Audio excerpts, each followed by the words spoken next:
5 car सुधर जाएं तो मेरे राष्ट्र को सुधरने में देरी नहीं लगेगी। हमने कथा में कहा था। सबसे पहले नंबर पर आता है कलाकार, जो नई नई फिल्मों का निर्माण करते हैं, बेटियों को आड़े टेढ़े वस्त्र पहनाते हैं, घर को टूटना बताते हैं, एक व्यक्ति की शादी 4 बार बता देते हैं,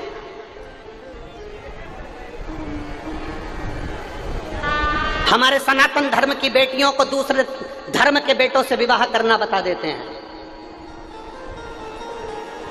शिव महापुराण कहती है 5 कार सुधर जाएं तो राष्ट्र सुधर जाएगा। पहले नंबर पर है कलाकार, जो नाटक और फिल्मों का निर्माण करते हैं। अगर वो सही नाटक और सही फिल्म का निर्माण करें तो मेरे राष्ट्र को सुधरने में देरी नहीं लगेगी।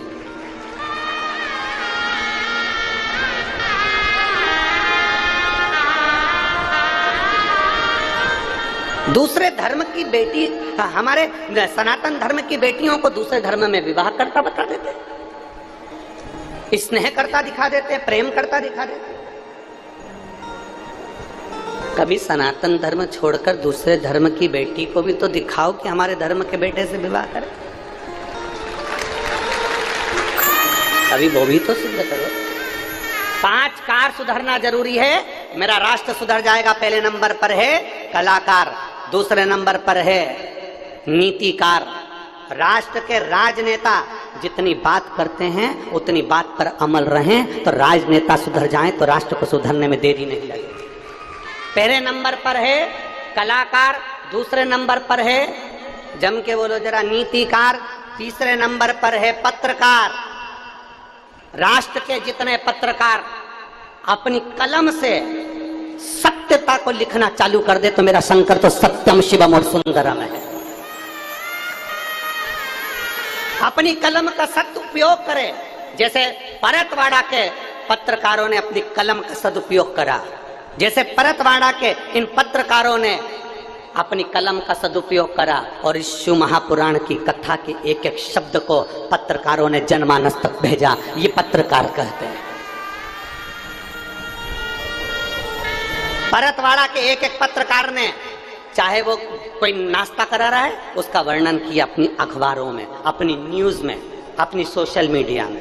कोई पानी पिला रहा है, पत्रकारों ने, परतवाड़ा के पत्रकारों ने उसका वर्णन किया कि देखो लोगों ने पानी पिलाया। परतवाड़ा के पत्रकारों ने, मीडिया वालों ने ये दिखाया कि हमारा परतवाड़ा, हमारा क्षेत्र, हमारा विदर्भ कोई साधारण नहीं है, यहाँ की रुक्मणी कोई साधारण नहीं थी।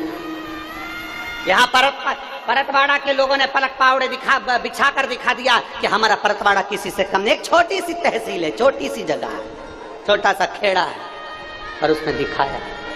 और इसमें सबसे ज्यादा प्रधानता रही पत्रकारों की और सोशल मीडिया। पहले नंबर पर जम के बोलो कलाकार, दूसरे नंबर पर नीतिकार, तीसरे नंबर पर पत्रकार, चौथे नंबर पर सलाहकार। अगर आपके सलाहकार अच्छे हैं तो राष्ट्र सुधरने में देरी नहीं लगेगी। पर आपको सलाह देने वाले ऐसे मिलते हैं कि आपकी जिंदगी को नरक बना देते हैं। आपको सलाह देने वाले क्यों सुनती है अपनी माता का? एक माँ अपनी बेटी को सलाह देती है तो उससे जितना बने उतना काम करा कर, अपने कमरे में अपनी औलाद को ले जाकर सो जाया कर। देवरानी है ना घर में, जेठानी है ना घर में, वो करेगी, तू काय को करती है? तुझे आगे आगे करने की जरूरत ही नहीं है। क्या सास सब तेरे को दे जाएगी?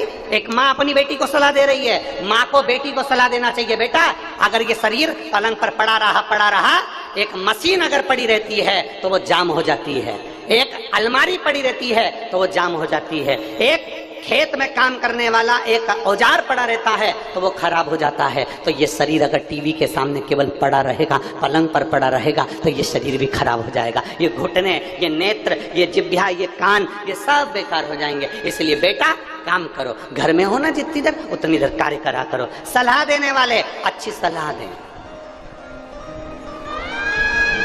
लड़के का मन कर रहा है मैं इंजीनियरिंग करूंगा और सलाह देने वाले कर रहे हैं नहीं एक काम करो, तुम्हें इंजीनियरिंग करने की जरूरत नहीं, तुम तो एक काम करो, ऐसा करो। सलाह देने वाले तो इतने विचित्र होते हैं कि शादी में भी सलाह देते रहते हैं, और शादी तो शादी, मरने में भी सलाह देने पहुंच जाते हैं। एक व्यक्ति मर गया, उसके यहाँ सलाह देने वाला एक साइकिल से पहुंच गया। हमने सुना है भाव निकल गए, हमने सुना है भाव निकल गए। उसने कहा साहब निकल गए। फिर 12वां कब है? बस 4 दिन बाद 12वां है। 12वां 13वां 4 दिन बाद है। अच्छा क्या क्या बना रहे हो? अब बता, भाव निकल गए और बनाने की पूछ रहा है। इसकी तो आंख में आंसू होना चाहिए कि भाव निकल गए तो अपन तो रोए। पूछ रहे क्या क्या बना रहे हो? बस पूड़ी है, रायता है, चने की सब्जी है, गुलाब जामुन है और बूंदी है, सेव है। इतने में बोला गर्मी चल रही है, गुलाब जामुन रहने दो, श्रीखंड बनवा लो। अब बताओ, भाव निकल कर श्रीखंड खाने की पड़ रही, श्रीखंड बनवा लो। श्रीखंड, हाँ विचार करिए जरा, सोचिए जरा। सलाह देने वाले कहीं नहीं चूकते। सलाह देने वाले केवल यहीं से मतलब नहीं, शमशान में मुर्दा जल रहा है तो वहां पर भी सलाह दे रहा है, वहां पर भी सलाह दे रहा है। कितनी लकड़ी लगाई, वहां पर भी सलाह दे रहा है। वहां पर कितनी लकड़ी, कितनी लकड़ी लगाई, वहां पर भी सलाह दे रहे हैं। और फिर आग नहीं लग रही, लकड़ी नहीं जल रही तो वहां पर भी सलाह दे रहे हैं। थोड़ा सा घी ज्यादा लाना था, डालो नीचे से, और डालिए, और दो, और दो, और दो, सलाह दो। महाराज शिव महापुराण की कथा करती है। पहले नंबर पर बोलते जाओ, जम के बोलो, जम के। आपकी आवाज हमारे तक पहुंचना चाहिए। कलाकार दूसरे, नीतिकार तीसरे, पत्रकार चौथे, सलाहकार। सलाह देने वाले अगर सही होंगे तो हमारी जिंदगी भी सही होगी और राष्ट्र भी सही चलेगा, राष्ट्र भी सही। सलाह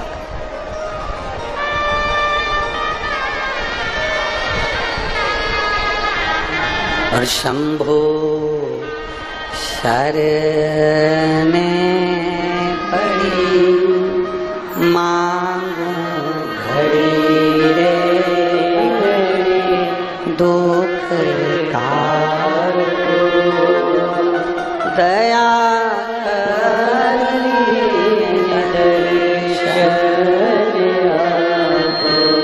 शंभो शरणे पड़ी मांगो घड़ी दुख कारो दया करी। शिव महापुराण की कथा कर रहे हैं। 5 कार, 5 कार में सबसे आखिरी का कार है और वो कथाकार है। सबसे आखिरी का कार है, जम के बोलो कौन? कथाकार।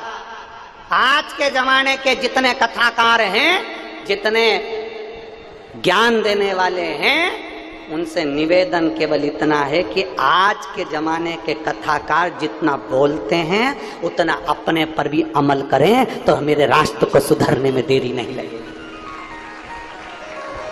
हम दूसरे को उपदेश दे रहे हैं, शांति रखो, शांति से जिंदगी जियो, किसी को अपशब्द मत बोलो, प्रेम की भाषा बोलो। और मालूम पड़े वही प्रेम की भाषा तो जाने दो अंगारे में, जब वो अपशब्द कहना चालू कर दें, वही आड़ी टेढ़ी बातें कहना चालू कर दें, वही ताने और गालियां देना चालू कर दें, तो हमारा राष्ट्र नहीं सुधर सकता। 5 कार में सबसे आखिरी का कार है कथाकार। इसको भी सुधरना जरूरी है। व्यासपीठ मिली है भजन करने के लिए, व्यासपीठ मिली है हरि का नाम शिव नाम लेने के लिए, व्यासपीठ किसी की निंदा करने के लिए नहीं मिली। प्रेम की भाषा।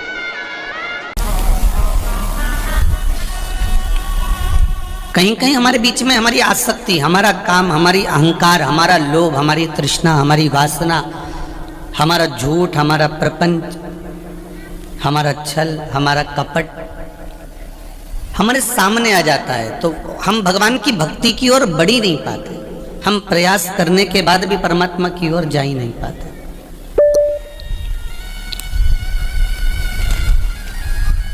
और जिस दिन आपको भगवान निर्विघ्न, कोई बीच में विघ्न ना आए, कोई बीच में त्रुटि ना हो पाए,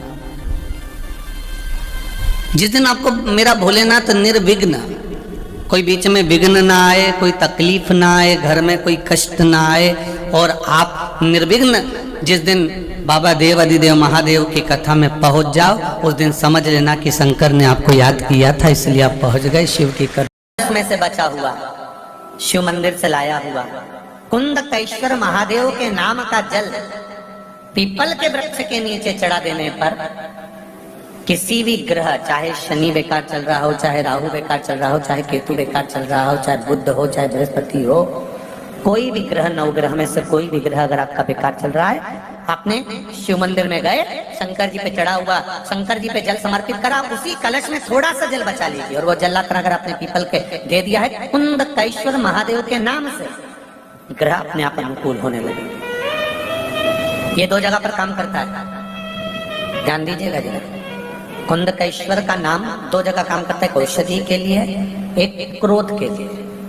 घर में ऐसा लग रहा है कि परिवार टूट रहा है, माता और बच्चों की नहीं बन रही, सास बहू की नहीं बन रही, भाई भाई की नहीं बन रही, कुटुंब कबीले में नहीं बन रही, उसकी जगह पर भी कुंदकेश्वर का जल काम आता है। पर कुंदकेश्वर का जल वहां पर कैसे काम आता है?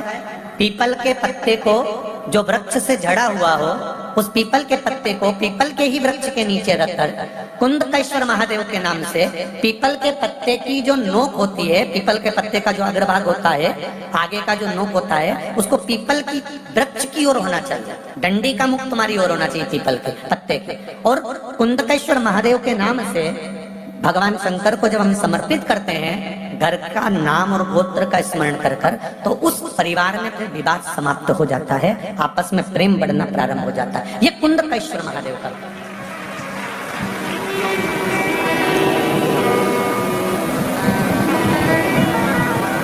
शिव भक्ति की ओर अग्रसर महाराज। श्री शिवाय नमस्तुभ्यं, श्री शिवाय नमस्तुभ्यं। शिव कथा कर रही है, माँ जगज्जननी जगदम्बा माता पार्वती ने स्मरण किया, भगवान शंकर को निवेदन किया, और निवेदन कर कर नवग्रह शिव महापुराण का जो स्मरण अपन कर रहे हैं, उसका एक आनंद पीपल के वृक्ष की जड़ में कुंदकेश्वर महादेव के नाम से जल समर्पित कर कर सुख प्राप्ति का भाव दर्शाया। आगे वर्णन किया महाराज। पार्वती जी ने शिव जी से कहा, प्रभु हे भोलेनाथ, हे त्रिकालदर्शी, हे कैलाशी, हे अविनाशी,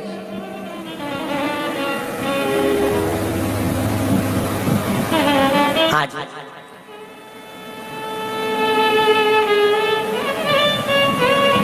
धनु के पुत्र रम और करम, ये दोनों बड़े प्रबल हैं, इनके घर में संतान नहीं है। दोनों ने तब साधना पानी में जाकर करी, जल में बैठकर तब साधना करी। मगर आया, करम्ब को खा गया। रंब को लगा कि मेरे भाई को मगर खा गया, मुझे यहाँ बैठकर तप नहीं करना है, तो भूमि पर बैठा, चारों तरफ से अग्नि लगाई, बीच में बैठकर तप करने लगा। भगवान ब्रह्मदेव ने कहा, मांगो तुम्हें क्या चाहिए? महाराज वर दीजिए कि मेरे घर में संतान नहीं, पुत्र नहीं, तो मुझे पुत्र प्राप्ति हो। भगवान ब्रह्मा जी ने वर दे दिया, तुम तपस्या कर कर उठकर जब जाओगे, जाते समय जिसको प्रेम से देख लोगे उसी से तुम्हारा पुत्र प्राप्त होगा। रंब उठकर जब जाने लगा, जाते समय एक महिष, एक भैंस निकल कर जा रही थी, और रंब ने उस महिष को प्रेम से देख लिया। उस भैंस को, उस महिष को प्रेम से देखा तो महिष का गर्भ ठहर गया। भैंस जब गर्भ ठहरा तो अपने घर गई, तो उसका जो पति था भैंसा, महिषा, उसने देखा कि मेरी पत्नी का गर्भ कैसे ठहर गया, तो ध्यान करा तो मालूम पड़ा इसके गर्भ में रंब का पुत्र है। इसको क्रोध आया, महिषा दौड़ कर गया भैंसा, और उसने जाकर रंब को मार दिया। रंब मरा, नगर के लोगों ने उसका अंतिम संस्कार करा, तो भैंस को लगा, महिष को लगा कि इसका पुत्र मेरे गर्भ में है, मैं इसकी पत्नी कहलाऊंगी, क्यों ना इसके साथ सती हो जाऊं। और महिष जलती हुई चिता में कूद गई। जैसे ही जलती हुई चिता में महिष कूदी, कूदते से ही उस भैंस का एक पुत्र उत्पन्न हो गया। धधकती हुई चिता की अग्नि में से बाहर निकला, उसका नाम महिषासुर हो गया। महिषासुर ने ब्रह्मा जी का वर प्राप्त करा कि मुझे वर दो, मैं किसी के हाथ से ना मरूं। ब्रह्मा जी ने कहा ऐसा नहीं हो सकता, मरना तो पड़ेगा, तो अगर वर दीजिए, अगर मरूं तो किसी स्त्री के हाथ से मरूं। तथास्तु कह दिया। महिषासुर ने चारों तरफ हाहाकार मचा दिया, कोई उसको मारने वाला नहीं था। तब देवादिदेव महादेव के पास में जाकर निवेदन करा, आप कुछ करिए और इस महिषासुर को मार दीजिए। शिव जी ने कहा कि महिषासुर को तो स्त्री मारेगी, लक्ष्मी जी से जाकर कह दो लक्ष्मी जी मार दे। भगवान विष्णु ने कहा लक्ष्मी जी नहीं मार सकते। क्यों? क्योंकि लक्ष्मी जी में इतना बल नहीं कि वो महिषासुर को मार सके। क्यों? क्योंकि लक्ष्मी जी में जो बल था, माता लक्ष्मी ने अपने पति को श्राप देकर उस बल से मुक्त हो चुकी है। बल से मुक्त? हाँ, एक बार माता लक्ष्मी श्रृंगार कर रही थी और भगवान विष्णु का आगमन हो गया। और भगवान विष्णु का आगमन हुआ तो लक्ष्मी जी ने, भगवान विष्णु लक्ष्मी जी को देखकर मुस्कुरा दिए, हंस दिए। लक्ष्मी जी को क्रोध आ गया और क्रोध में आकर कहा, नारायण तुम मुझे देखकर हंसे हो? मैं तुम्हें श्राप देती हूँ कि तुम्हारा सिर कट जाए और तुम्हें घोड़े का मुंह लग जाए, क्योंकि तुम घोड़े जैसे हंसे। भगवान विष्णु का हयग्रीव अवतार हुआ लक्ष्मी के इसी श्राप से, घोड़े का मुख लग गया। तो लक्ष्मी ने अपने पति जी से अपशब्द कह दिए थे, इसलिए इसमें बल नहीं है। तो सरस्वती से कहो वो महिषासुर को मार दे। सरस्वती में भी वो बल नहीं है कि वो महिषासुर को मार दे, क्योंकि एक बार ब्रह्मा जी यज्ञ कर रहे थे, उस यज्ञ में ब्राह्मण कह रहे थे जल्दी से सरस्वती को लेकर आओ, वीणा देवी को लेकर आओ। ब्रह्मा जी बार बार जाकर कहते वीणा चलो, सरस्वती चलो, सरस्वती चलो, देवी चलो, ब्रह्मणी चलो, पर सरस्वती देवी नहीं गई। ब्राह्मणों ने कहा यज्ञ का मुहूर्त निकल रहा है, ब्रह्मा जी कुछ तो करना पड़ेगा। ब्रह्मा जी ने कहा आपको जो करना है करो।